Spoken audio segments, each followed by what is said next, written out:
दोस्तों आज हम बात करेंगे महाराष्ट्र के असल इश्यूज पर। वो इश्यूज जो सुर्खियों में इस वक्त नहीं है, जिन पर कोई बात करने के लिए तैयार नहीं है। राजनेता और मेन स्ट्रीम मीडिया और देश के बुद्धिजीवी सब के सब मौन हैं। सब के सब औरंगजेब की कब्र खोदने में लगे हुए हैं। इसके चलते पूरा राज्य हिंसा की चपेट में लगा हुआ है। लेकिन आज हम महाराष्ट्र की मिट्टी की बात करने वाले हैं। जी हाँ, महाराष्ट्र जो सांप्रदायिक हिंसा की चपेट में इस वक्त है और राजनेता उस पर अपनी सियासी रोटी सेक रहे हैं। राज्य के असल मुद्दे पर सब के सब क्यों खामोश है? ये समस्या सिर्फ महाराष्ट्र की नहीं है, बल्कि इस वक्त पूरा देश हिंदू, मुस्लिम, होली, जुमा और औरंगजेब की कब्र खोदने में लगा हुआ है। अभी कुछ दिन पहले होली और जुमा को लेकर काफी बवाल मचा हुआ था। राजस्थान में लव जिहाद के मामले पर दो समुदाय आमने सामने आ गए थे। होली के दिन देश के अलग अलग हिस्सों में मस्जिदों के बाहर हुड़दंगई करने का मामला भी सामने आया था। इन सारे इश्यूज के बीच देश भर में फिल्म छावा का अलग ही असर देखने को मिला। फिल्म के चलते देश के कई राज्यों में औरंगजेब के खिलाफ नारे लगे, उनका पुतला जलाया गया, उनकी कब्र को बुलडोज करने की मांग की गई, उनकी तारीफ करने वाले के खिलाफ कार्रवाई भी की गई। महाराष्ट्र के समाजवादी पार्टी की विधायक अबू आसिम आजमी ने औरंगजेब को लेकर जब अपना ओपिनियन दिया तो उसके बाद काफी बवाल मचा। उनको माफी मांगनी पड़ी, उनको अपनी बात वापस लेनी पड़ी। यही नहीं, उनको पूरे बजट सत्र से निलंबित कर दिया गया। लेकिन इन सब के बाद भी औरंगजेब का मुद्दा थमने का नाम नहीं ले रहा है, बल्कि ये आग उस वक्त और भड़क गई जब कई बीजेपी नेता और हिंदू संगठनों ने औरंगजेब के खिलाफ कब्र खोदने की बात कही है।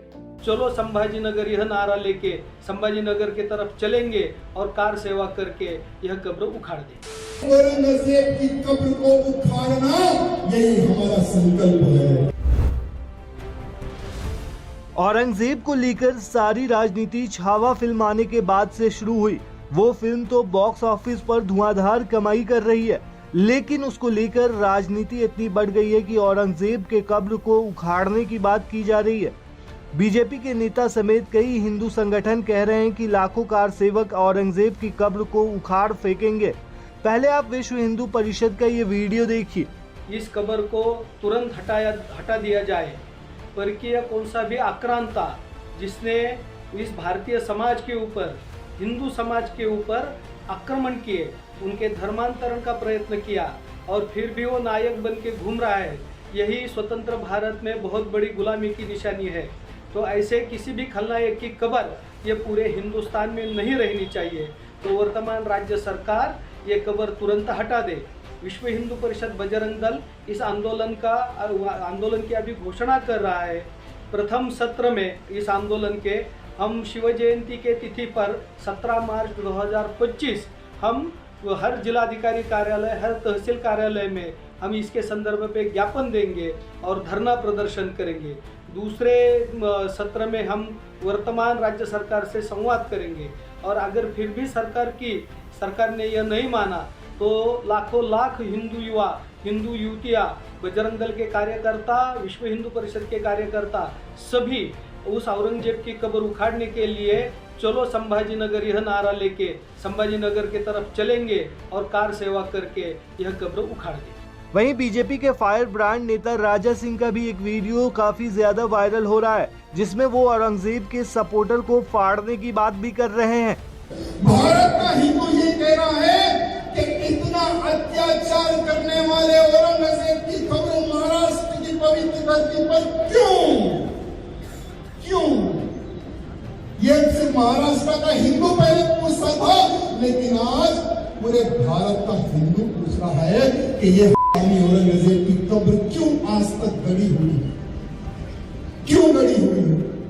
वो औरंगजेब जिसने अपने बाप को नहीं छोड़ा, 8 से 9 साल अपने बाप को जेल में रखा, अपने भाइयों की गर्दनें काटी, हमारे काशी विश्वनाथ मंदिर को तोड़ने वाला औरंगजेब, हमारे मथुरा की मंदिर को तोड़ने वाला औरंगजेब, भारत के अनेकों प्राचीन मंदिरों को तोड़ने वाला औरंगजेब, तेग बहादुर साहब जी की दिल्ली में गर्दन काटने वाला औरंगजेब, अनेकों हिंदुओं को काट कर मार कर धर्मांतरण करने वाला औरंगजेब, उसकी कब्र महाराष्ट्र की धरती पर एक जहरीले खंजर की तरह घुसा हुआ है।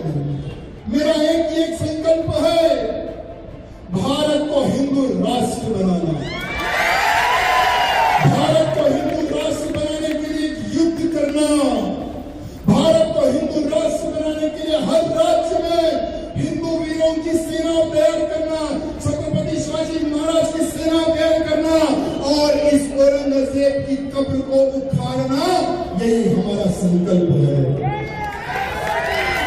अगर किसी को निकालना है पार्टी से तो निकाल दे। दोस्तों, ये सब कुछ औरंगजेब के नाम पर महाराष्ट्र में हिंदू मुस्लिम की राजनीति की जा रही है और लोगों को असल मुद्दे से भटकाने की कोशिश की जा रही है। दोस्तों, आपको ये जानकर हैरानी होगी कि इस वक्त महाराष्ट्र में कई किसान अपना जीवन गुजारने के लिए संघर्ष कर रहे हैं। उनके पास बेसिक सुविधाएं भी नहीं है।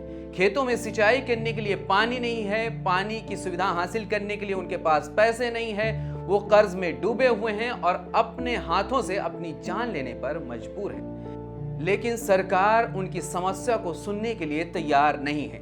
इसीलिए आज वो सरकार को सुनाने के लिए मुंबई में प्रोटेस्ट कर रहे हैं। महाराष्ट्र किसान के नेता रविकांत तापकर के नेतृत्व में हजारों किसान इस वक्त मुंबई की सड़कों पर हैं और वो धरना दे रहे हैं। महाराष्ट्र में औरंगजेब के अलावा भी बहुत सारे मुद्दे हैं जिस पर सारे लोग खामोश हैं।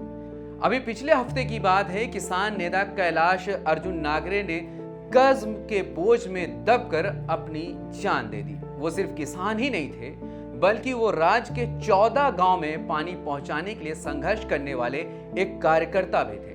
उनको राज्य सरकार की तरफ से युवा किसान अवार्ड से सम्मानित भी किया गया, लेकिन वो कर्ज की मार झेल नहीं सके और अपनी जान दे दी।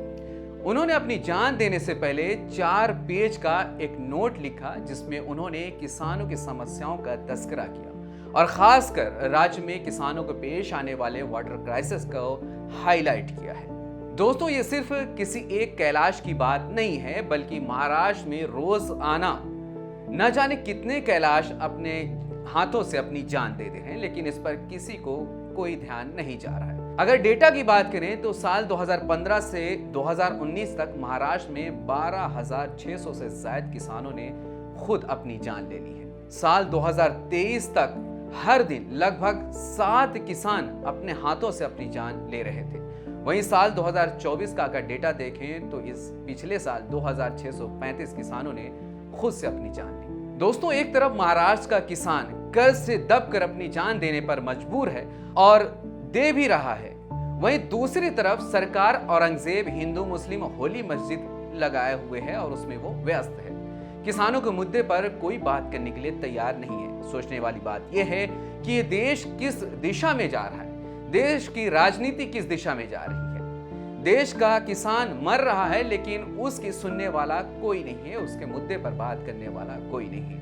इस पर सबको सोचने की जरूरत है और हिंदू मुस्लिम से ऊपर उठकर इन मुद्दों पर चर्चा करने की सख्त जरूरत है। शुक्रिया।